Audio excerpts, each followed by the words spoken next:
Pour le philosophe Francis Fukuyama, philosophe américain, la fin de l'histoire, c'est l'avènement sur l'ensemble du globe, à la fin du XXe siècle, de la démocratie libérale, qui est l'aboutissement final du processus historique à long terme.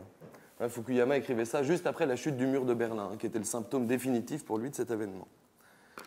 Et pour Murray, c'est aussi en 1989, l'année de la chute du mur, que l'histoire s'achève, mais d'une manière très différente de ce que décrit Fukuyama. Et pour Murray, la chute du mur, ça n'a au fond guère d'importance. L'essentiel n'est pas du tout là. Car la même année, dans la même ville, se déroule un événement nettement plus déterminant à ses yeux et qui concentre tout le monde nouveau qui est en train de naître. Ce monde où l'histoire va cesser d'exister, s'oblitérer. Sa fin de l'histoire, contrairement à toutes les autres, à la plupart des autres en tout cas, ce n'est pas l'achèvement glorieux, la réalisation ultime du processus spirituel de l'histoire en marche, c'est au contraire l'anéantissement de l'histoire. C'est la destruction de toute réalité historique au profit d'un réel, d'une réalité, d'un genre nouveau, et qui justement n'a plus de réel que le nom. Cette réalité, c'est ce que Murray appelle l'hyperfestif.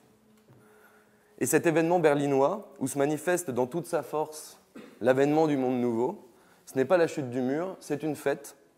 Il s'agit de la première Love Parade, qui va devenir la Technoparade ensuite. Mais alors pourquoi parler nécessairement d'une fin de l'histoire ? Et pourquoi pas simplement une étape de plus, festive, bouffonne, que sais-je, qui s'intégrerait dans le déroulement continu d'un long processus. Pourquoi pas une nouvelle période, plutôt que cette image d'une fin de toutes les périodes subite tout d'un coup. D'abord, une réponse assez simple. Pour Murray, en bon hegelien, le monde historique avançait.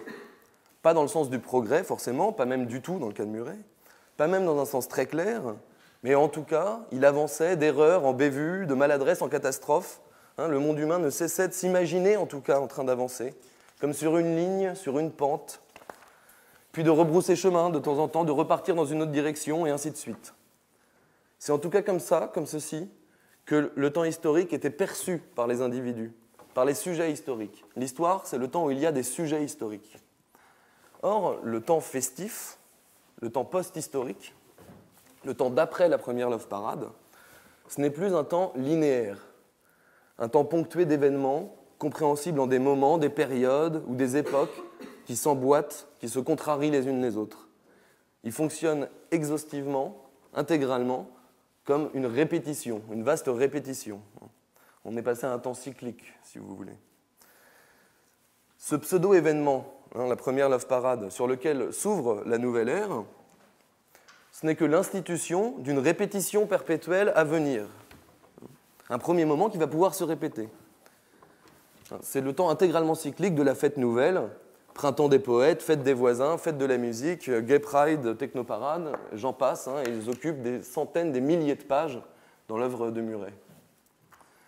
Mais la fin de l'histoire, ce n'est pas que cela, ce n'est pas seulement un concept philosophique chez Murray qui consisterait à passer du linéaire au cyclique. Pour lui, le monde moderne, le monde inédit dans lequel nous vivons, ne s'oppose pas seulement à celui qui l'aurait juste précédé, il s'oppose à tous les mondes, tous les autres mondes qui ont pu exister jusqu'alors. Il s'oppose en fait à toute l'histoire, c'est en cela qu'il est fin de l'histoire. Il est pétri de non-histoire, il est le contraire en fait de l'histoire, un basculement dans l'autre de tout ce qui avait précédé.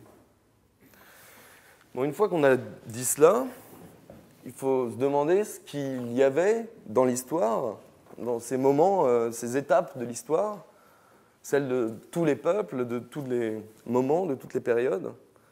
Qu'est-ce qu'il y avait là-dedans et qui aurait disparu aujourd'hui, au-delà de simplement une structure linéaire? Non. Dans l'histoire, il y avait du négatif. C'est vraiment ça le concept central à quoi tout s'agglomère.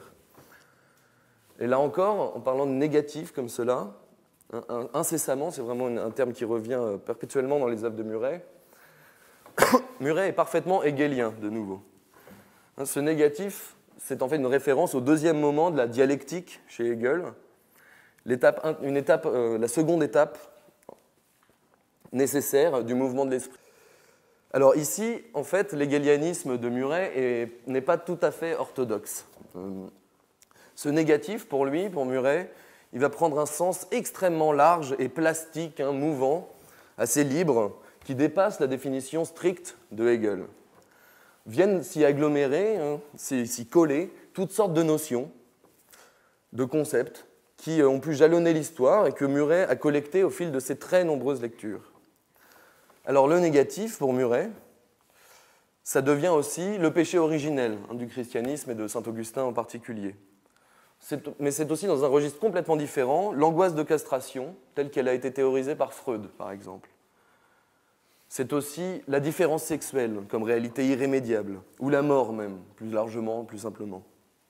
Et c'est encore dans un autre genre, et ça c'est peut-être la référence la plus importante, aux yeux de Murray en tout cas, ce que l'écrivain Georges Bataille, donc écrivain du XXe siècle, une influence vraiment fondamentale de Murray, a appelé la part maudite de l'humanité, ou l'hétérogène, ce qu'il appelle l'hétérogène dans la société, qui est une sorte de puissance incontrôlable, qui, depuis le fond des âges, s'oppose en nous et dans notre monde à toutes les puissances de raison, d'organisation, d'homogénéité, justement, puisque c'est l'hétérogène.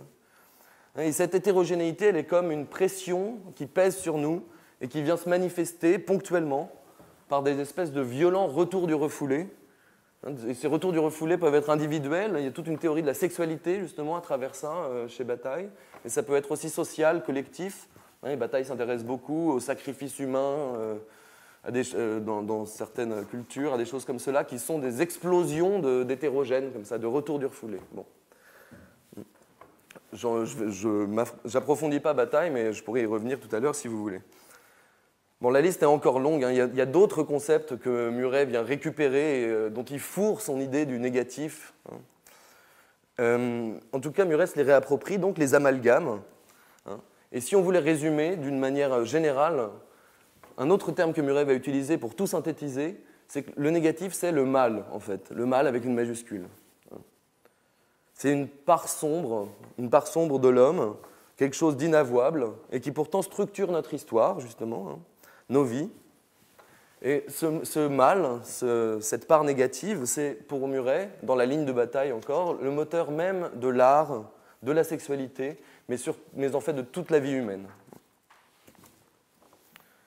Alors la fin de l'histoire, dans ces conditions, c'est tout bonnement ce qui se met en place quand le négatif disparaît, d'un coup.